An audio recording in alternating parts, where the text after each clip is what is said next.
Once every solar cycle, a lone visitor comes to this silent, frozen world of Titan, the largest moon of Jupiter. He returns to walk upon the ashes of the great city where he was born, the utopia he left in ruins. With cosmic fire in his veins, and the blood of a million worlds dripping from his fingers, with all of infinity trembling before him, with death, as ever, his closest companion, Thanos, the Destroyer, comes home. But Thanos has not come to gloat. He begins to vehemently dig through the rubble beneath him in search of something that he knows is there. Not to revel once more in the destruction of his homeworld, the first of his long list of unholy conquest. No. As always, Thanos, son of Titan, has come home to remember who he is. Thanos stands silently before a lone standing gravestone. It reads, "Here lies Sui-san, wife, mother, most beautiful of all the Eternals." Many years ago, on Titan, within the technologically advanced underground city of the Eternals, Sui-san was dealing with a rather painful and strenuous birthing process. Her son's neck is currently tangled in her umbilical cord. Many children do not survive complications such as this. For this child, however, conquering death will prove to be second nature to him, as if it were something that he has practiced since birth. The father, Lars, is close by. The delivering doctor tries to explain to him that his new son has been successfully delivered. His appearance, however, is indeed quite alarming. He wants the father's permission to run every genetic test within his power so that he can find out exactly why this happened. Lars will not have his family be disrespected and snatches his son from the doctor, telling him that this boy, his darling Thanos, is perfect already so strong. He is Thanos, the boy who refused to die. Lars hands Thanos over to his mother so that Sui-san can have a chance to look into his eyes. What she sees terrifies her. Sui-san reaches over to a nearby scalpel and promptly turns to stab the defenseless child within her grasp. Lars quickly grabs her and struggles to restrain her long enough until the doctor returns, injecting a sedative into her neck. Sui-san begins to lose consciousness, but not before warning the two men to look into Thanos' eyes and see the death that stares back. If they do not kill him now, then they are all going to die. Just look at that thing. That isn't her son. It's a monster. An Eternal's lifespan is immeasurable. One has not died of natural causes in some time. They do, however, grow and learn as one would imagine normal children would do. No matter where you are, kids will always be kids. As many wrestle and play around with each other, Thanos sits in silence, sketching away at the things that captivate him.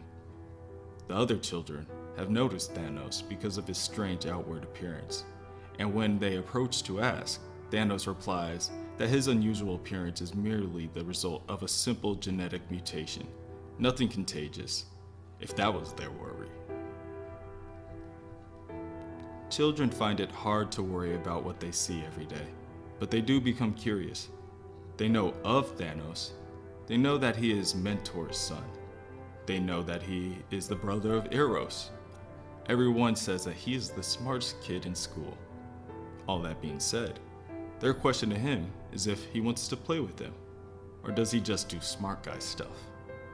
Thanos cannot help but smile as he responds that yes, he would like to play, and runs off with the other children, leaving his sketchbook and the creature that captivated him behind. Later, it is the annual celebration of science. Thanos would like to prepare a detailed report on his own genetic makeup in order to explain why his appearance is different from other children. He begins to ask his father for access to their family's files, or perhaps, if his father prefers, he could simply tell his son about the night he and Thanos' mother met. Lars, who is busy at the moment, cannot be bothered. It would most likely be best if Thanos left him to his work.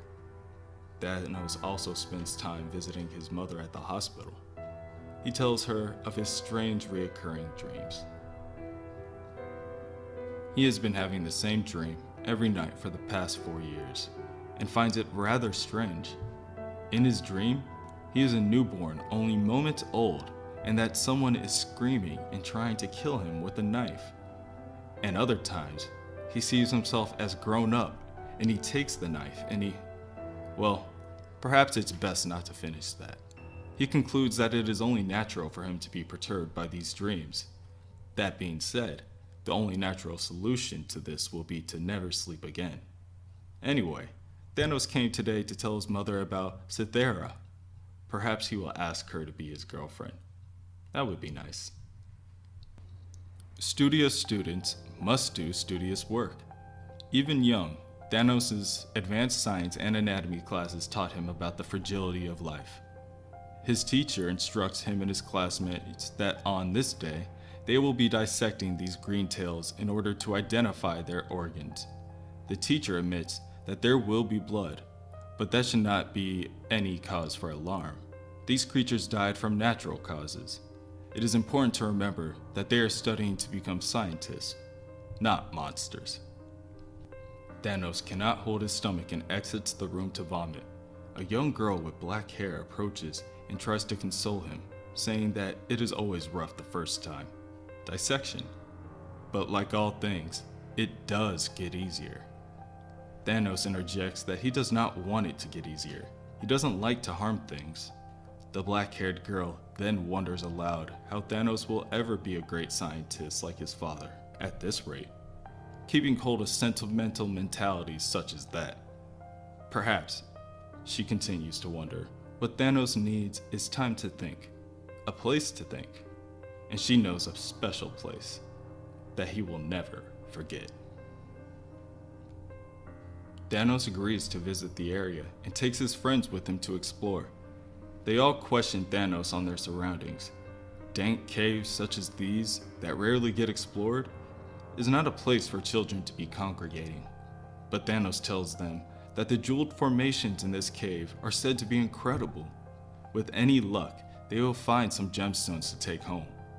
At that moment, the cave begins to collapse in on the children, leaving them separated and trapped within the desolate caves. Thanos, being more durable than the others, spends his days slowly digging out the rubble, both searching for his friends and the light of day. He only hopes that his friends are doing as well, if not better, than he is. He's not able to find his allies, but he has been in contact with a number of greenbacks. Thanos comforts one greenback and tells it that no matter how hungry he gets, he will not eat it. Any of them. As he analyzes the group of greenbacks, he notices that there are more of them than usual today.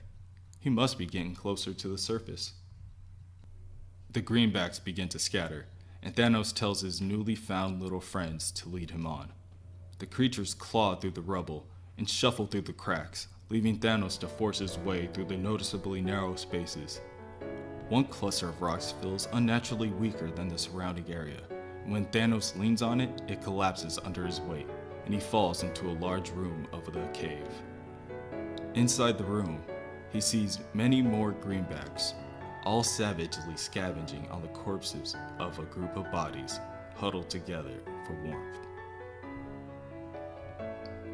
Time passes, and Thanos returns to the surface and returns to school. The other children cannot help but gossip. All of those wandering children were found dead, chewed to the bone. A child hasn't died on Titan in over 200 years. What were those children even doing in those caves? They are off limits. Years later, once Thanos has become what he is destined to become, the people of Titan will look back on those children and they will decide that Thanos murdered them all. They will decide that that day, in those caves, was the day that the monster first emerged. They would only be half right. Thanos sits alone with the greenback and looks into its eyes. Terror and panic are wiped across the greenback's face right before the black-haired girl arrives. She tells Thanos that what he is feeling now is natural. She knows that he believes that he loved his friends. However, she begins, if Thanos really loved them, then he would let nothing hold him back. For a moment, Thanos says nothing, but then he agrees. The two children re-enter the caves, and Thanos pulls out a scalpel and prepares it within his hands. The black-haired girl can't help but smile. Thanos warns the black-haired girl that she may want to turn and leave now. This will not be something that she will want to see. Nonsense, she says. Thanos need not worry about her. He must only worry about what he has come here to do today. He must not falter. He must show them who he truly is. He must show them all. He is Thanos, son of Titan.